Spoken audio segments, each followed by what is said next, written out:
early days of photography were an exciting time.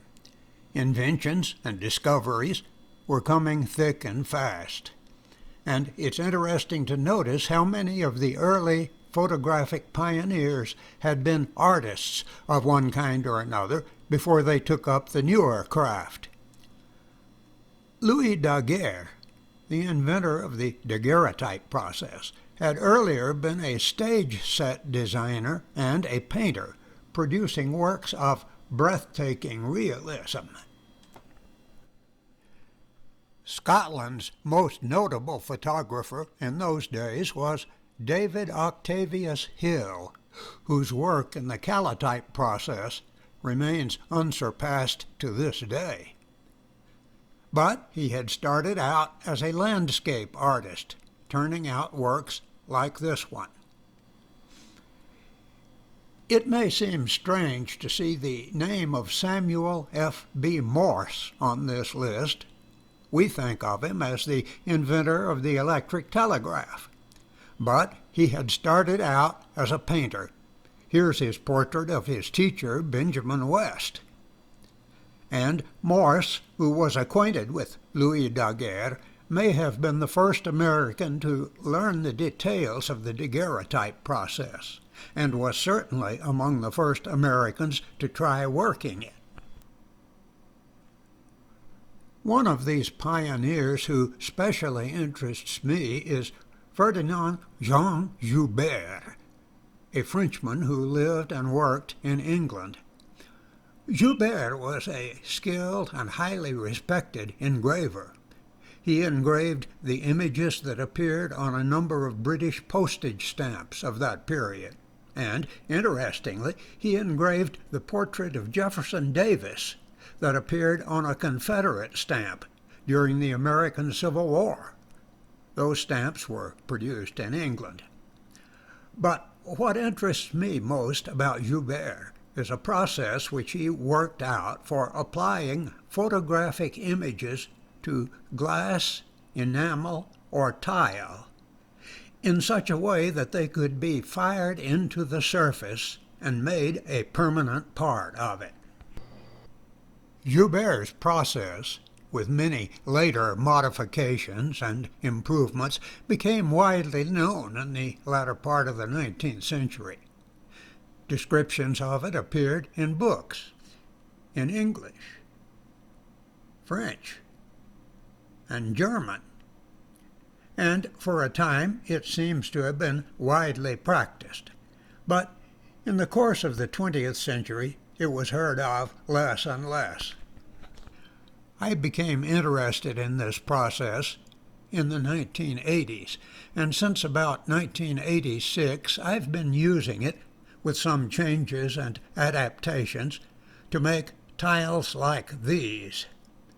The pigment in these images is a China paint, that is, a low-firing ceramic pigment made for fusing into a glazed tile surface. China paints are available in doll shops, that is, shops catering to people who make ceramic dolls. Most large cities have doll shops. China paints come in a wide assortment of colors. They're available in both powder and liquid form, but as we shall see, it's the powder form that we must use in this process. In this presentation, I'd like to show you how these photoceramic tiles are made, starting with the making of the blank tiles themselves. We'll see that the image is first formed on a sensitized glass plate and then transferred to the blank tile. We'll look at the preparation of the sensitized plates and at the exposure and printing of the images. We'll see how the image is transferred to the tile and fired into its surface. For some years, I made monochrome tiles like these. Then I got to wondering whether it wouldn't be possible to make true color tiles by a modification of the process. Well, it turned out that this is possible. by making images in 4 different colors and applying them successively to the same tile. You're seeing some of the results now. It takes much longer to make true color tiles than to make monochrome ones, and the overall failure rate is greater. But I've had lots of fun, as well as having experienced a good deal of frustration along the way. In our presentation, after seeing how a monochrome tile is made, we'll have a look at how the 4-color ones are done. You've heard the story of the little girl who reviewed a book about penguins by saying, "This book tells more about penguins than I care to know." It may be that in what follows I shall be guilty of a similar fault, but I thought it well to show at least a bit of every operation that's involved in making these photoceramic images. Let's start by looking at the key to the whole process, the photochemical effect that enabled Juber to make images that could be fused into a glazed tile surface. Oddly enough, it depended on stickiness. Here's a sheet of transparent film with 3 squares printed on it. One black, one dark gray, one a lighter gray. I'll place it in a printing frame.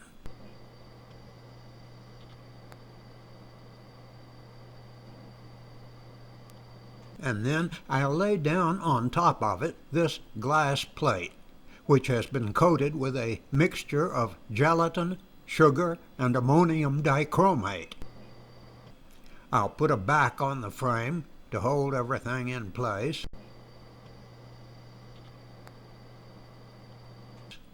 Then I'll take it outdoors and point it as directly toward the sun as I can, holding it that way for 1 minute. During that minute, though you may not notice it, a visible change is occurring. Let's look at 2 frame grabs. One taken during the first few seconds of that minute, the other during the last few seconds. See how that plate has darkened? If we set that plate on a white background and look closely, we can see 3 squares. The first one is quite visible. It's considerably lighter than its surroundings. The second square is harder to make out, but I think you can see it. The third square you may find hard to discern, but it is there. That dark spot on the edge of the third square is a fleck of dirt on the back side of the plate. Don't worry about it. Now, with the humidity being about 55% and the temperature about 80 Fahrenheit, I'm going to sprinkle a bit of dark colored powder on the plate and brush it around a bit. At first, we don't see anything happening, but as brushing continues, we begin to see that some powder is sticking to the lightest square, and that's the square that was underneath the black square of the transparency. As brushing continues, that square picks up more and more powder, getting darker and darker, and we begin to see faint images of the other 2 squares. What's making this happen? The fact is, this plate, before I exposed it to light, was potentially sticky all over. If I had put it into moist air at that stage and brushed powder over it, the powder would have adhered all over the plate. But light falling on the plate, especially light at the blue and ultraviolet end of the spectrum, works a chemical change on the coating of the plate so that it loses its potential stickiness in proportion to the amount of light striking it.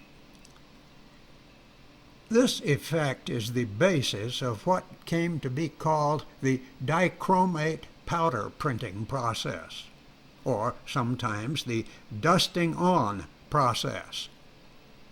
What we've done here is to make a photographic image, and we've done it by exposing our plate not under a negative, as in ordinary photography, but under a transparent positive. I could just as well have used a transparency made from a real photograph, a portrait, say, like this one, and made a copy of it in the same way, using any dark powder to develop the image. And if we use a china paint for our powder, we have an image that can be fused onto the surface of a glazed tile. We'll presently see this being done. Of course, it's a long way from a crude effect like this one to a finished piece of photoceramics like this. Let's fill in some of the missing steps. First, let's look at the tiles on which the image is to be placed. I make my own tiles, and after trying a number of shapes and sizes, I've pretty well settled on this design. It's about 3.5 by 4 inches with a gentle convex curve. It's hollow, with a hole in the back that comes in handy for mounting the finished tile. We'll see about that later. I made a basswood pattern and cast from it a number of plaster of Paris molds, and made a back for each mold. There's a hole in the back for pouring in clay slip. I use an ordinary light-colored earthenware slip. Usually I cast and fire a number of tiles at the same time. Here I'm just working with one to keep the demo simple. With the mold assembled, I give the slip a good stir and pour into the mold enough slip to fill it completely. In about 10 minutes, I empty the excess slip from the mold and let it stand for several hours longer. Then, without separating the halves of the mold, I rub them together. This is to slice off neatly any slip that's in the upper half of the mold. I want the back of the tile to have a clean, smooth surface. After another few hours, with the mold upside down, I rap it sharply against the tabletop and remove the bottom half. The tile will usually separate from the mold at this point. It's still damp and tender and has to be handled very carefully. After an overnight period of drying, it has hardened, but it's still quite fragile. I place it in a kiln and fire it to cone 04, that's 1940 degrees Fahrenheit. Then, after letting the kiln cool, I remove the tile.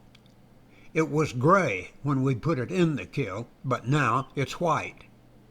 It can still break if you drop it on the floor, but it's now fairly tough and can stand a reasonable amount of rough handling.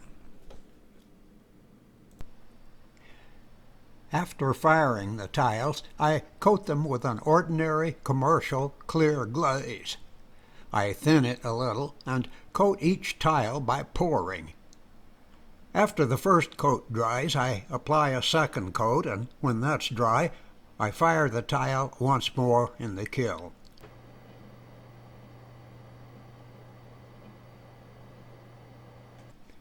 The glaze gives a smooth, shiny coat to the tile. Finally, I prepare the tile to receive a powder print image by coating it with a solution of rabbit skin glue, which I apply by brushing, being careful to coat every bit of the surface generously.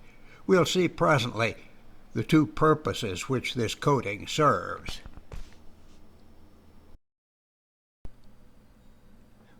We ought to take a look at one more preliminary operation, the coating of a batch of glass plates with a solution that will make them sensitive to blue and ultraviolet light, the kind of coating that is suitable for working Juber's process. I'll be frank with you, this is the dullest part of the whole business.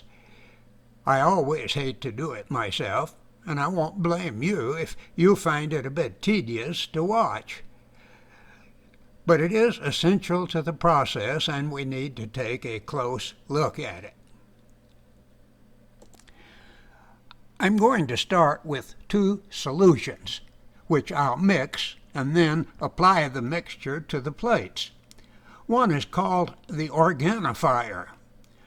There are half a dozen Organifier recipes, but they all have in common some colloidal substance like gelatin, glue, or albumin, and some sugar like cane sugar, dextrose, or honey. Juber used albumin and honey. I like gelatin and cane sugar, which are easy to get and seem to work well. The other solution is called the Sensitizer because it contains the substance that will react to light. It's a dichromate. I use either potassium dichromate or ammonium dichromate. One must be careful with dichromates. For one thing, they're classified as carcinogenic, and for another, they tend to cause severe contact dermatitis in some people. I always try to minimize contact with them, to wash up all spills carefully. When I touch the coated plates, and I sometimes have to do that, I always wash my hands very thoroughly afterwards. Each of these two solutions is stable by itself, but once the two are mixed, they must be applied to the plates immediately. The mixture will decompose if allowed to stand too long. But once the plates are coated and dried and stored in the dark, they will keep for a week or more. The Organifier in this 1-ounce bottle is a soft gel at room temperature, but I have just melted it by gentle warming, and I'll pour it into a pitcher. Then I'll use the empty bottle to measure out an equal volume of Sensitizer and pour that into the pitcher. I'll swirl to mix the two well, and then pour the mixture into a funnel with a piece of fast filter paper in it to remove any dust or dirt.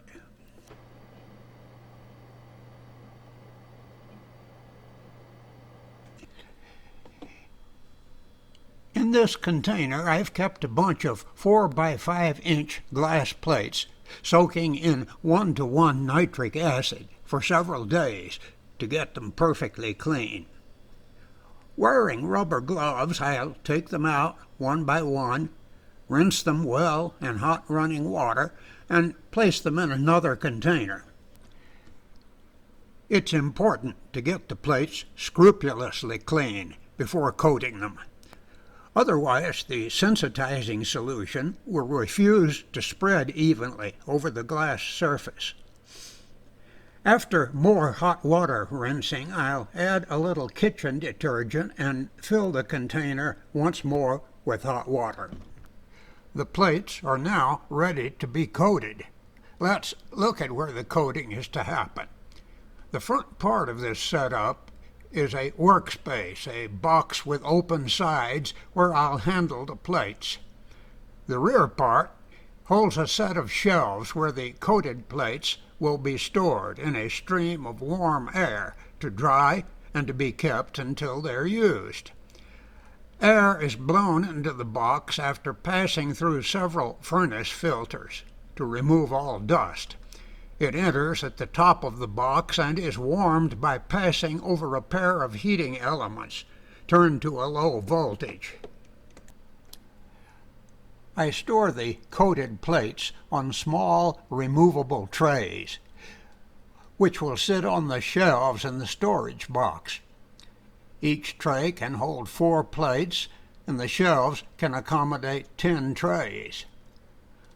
The shelf space can be closed off by a loosely fitting black polyethylene curtain, which excludes light while permitting the airflow to continue. The floor of the workspace can be slid back to give access to a rack below it, where I can store a container of washed plates ready for coating.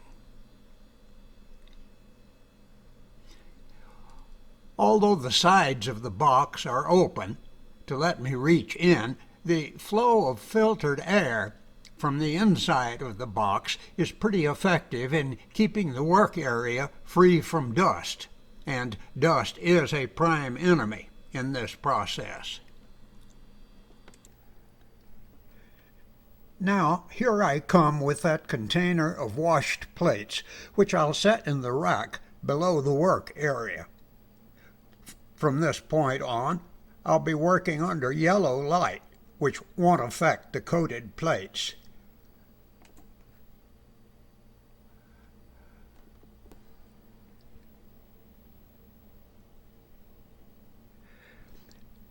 I'll bring in the filtered sensitizing solution, which I'll pour into a beaker.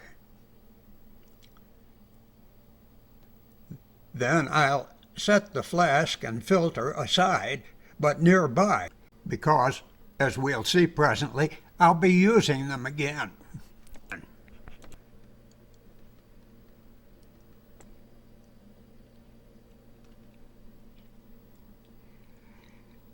Now, with that black plastic curtain open, I'll place one of the trays on the shelf. I'll slide back the floor and take out a wet glass plate and use a squeegee to wipe off as much water from both sides of the plate as I can. I'll attach a suction cup to one side of the plate to use as a handle, and holding it by that, I'll once again use the squeegee to remove any remaining water that I can see.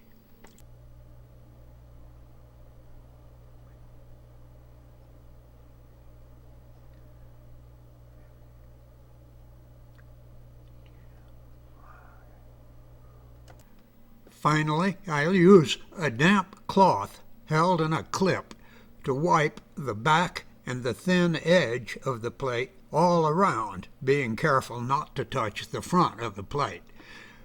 This removal of all possible water, even from the back of the plate, is important. If any water remains on the back at this stage, it can creep around to the front and displace the sensitizer that we're going to apply to it. And now, holding the plate as level as I can, I'll take the beaker of sensitizing solution and carefully pour a little on the plate. Then I'll tilt the plate around to spread the solution all over the surface. And then I'll hold the plate vertical to let the excess solution drain into this pitcher. When the plate has drained completely, I'll carefully grasp it by the edges with a pair of tongs. I'll remove the suction cup from the back of the plate and set the plate on the tray. After coating each plate, I'll empty the pitcher into the filter. I'll continue to recycle the sensitizing solution in this way throughout the coating process. I'll go on to coat a second plate and put it on the tray beside the first one. When I've coated 4 plates and the tray is full, I'll put it up on one of the shelves, and get out the next tray. I count on taking an hour and a half or more to coat a complete batch of 40 plates. When I'm through, I'll remove all the vessels and tools from the work area, close the black polyethylene curtain, and leave the plates to dry.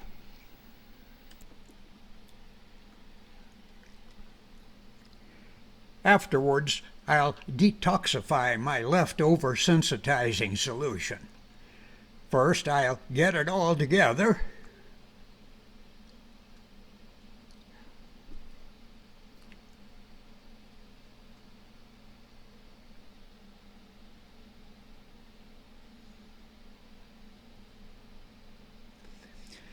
Then I'll stir into it a bit of hypo, that is, sodium thiosulfate.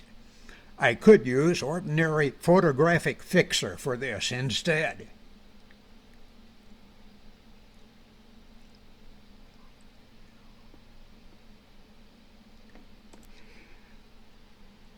Then I'll add some dilute muriatic acid, which I made by diluting the concentrated acid that you can get at the hardware store. I'll stir the mixture, and now the orange dichromate color has been replaced by the dark green color of trivalent chromium, which doesn't have the bad character of dichromates and can be disposed of in the same way as any ordinary chemical. Well, we've looked at how Juber's effect works, and at how to make the tiles that we'll use, and how to coat the plates for the process. In the next section, we'll put all of these together. We'll make some actual powder print pictures and put them on tiles.